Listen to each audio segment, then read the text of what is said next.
Hello. In this video, we are going to talk about how to integrate and respond to outside sources that you incorporate into your own paragraphs and essays. We've already talked about different kinds of source support. We've talked about summary, we've talked about paraphrase, and we've talked about direct quotes. For the purposes of this video, we're really going to focus on paraphrase and direct quotes. And we're going to break the video up into a two-part series. We're going to start by first talking about how to introduce and properly cite source material, and then we're going to talk about how to explain or provide commentary about source material.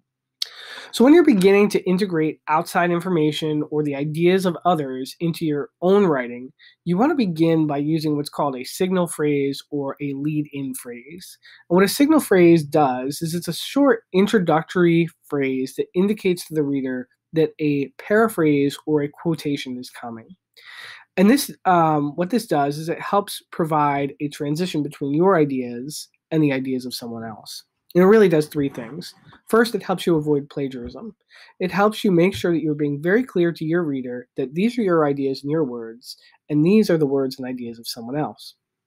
The second thing that it does is it helps you transition between your voice and the voice of someone else's, so that there's not a jarring disconnect between the way in which you word something compared to the way in which somebody else might word or discuss something.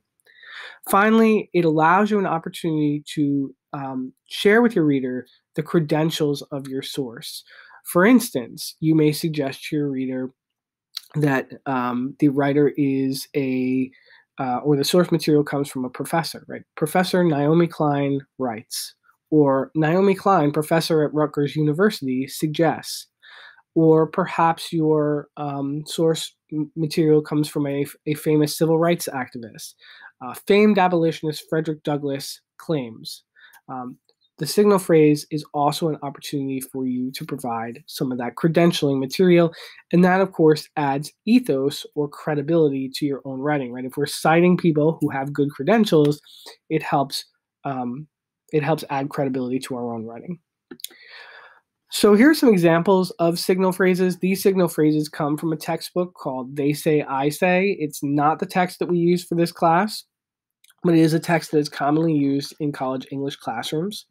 You can find a list of these signal phrases and more on our class Blackboard, but these are just some examples. Essentially, we are using the author's name followed by an academic verb to set up his or her words that follow. So an example would be, Naomi Klein acknowledges that, or famed abolitionist Frederick Douglass agrees that, or New York Times writer Malcolm Gladwell believes. So we have an opportunity to both have the author's name, the credential, as well as the academic verb. Note that you don't want to cite the source's credentials every time that you mention them, probably just the first time. All right, so now let's talk about how to cite. Now that we know how to introduce source material, we want to talk about how to cite them and how to do what's called in-text citations.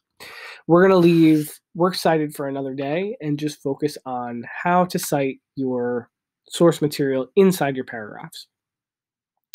So when you are using a quote, you want to make sure that you are including what is called a in-text parenthetical citation.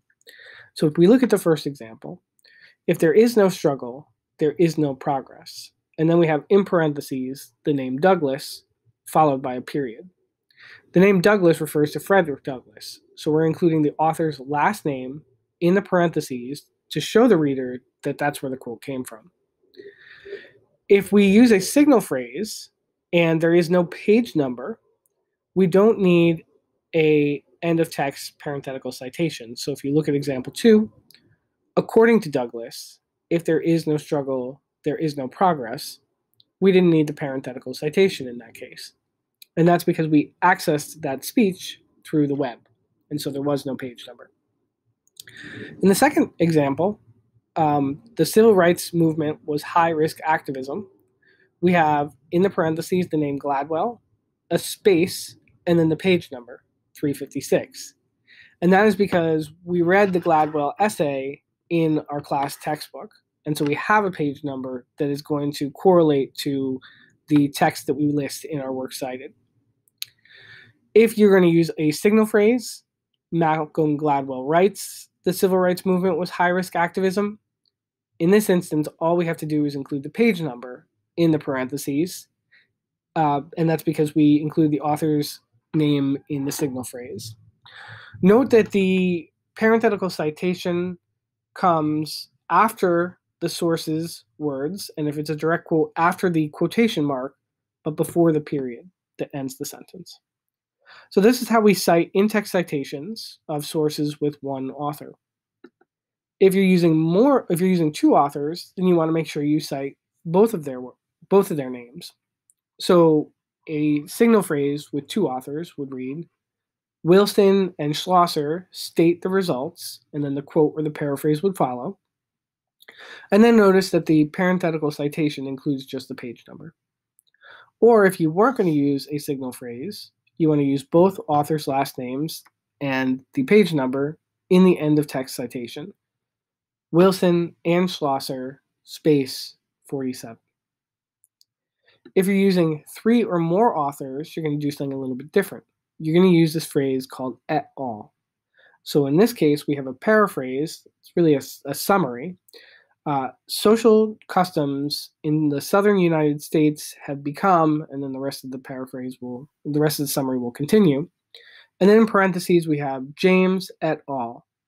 And what that really means is that James is the first author that's listed in the text, and then everybody else that comes with him. So et al. Really refers to everybody else who was involved in the writing. And then your readers will know who that is because they'll be able to read the full citation at the end in your works cited page. In this case, the source came from pages 157 to 165, and so the parenthetical citation includes a range of pages, and that's what indicates to us that this is probably a summary, right? Because it's a little bit of information that's taken from a longer bit of information. So far we've talked about how to introduce quotes and source material and how to cite quotes and source material. In the next video, we're going to talk about how to explain or provide commentary.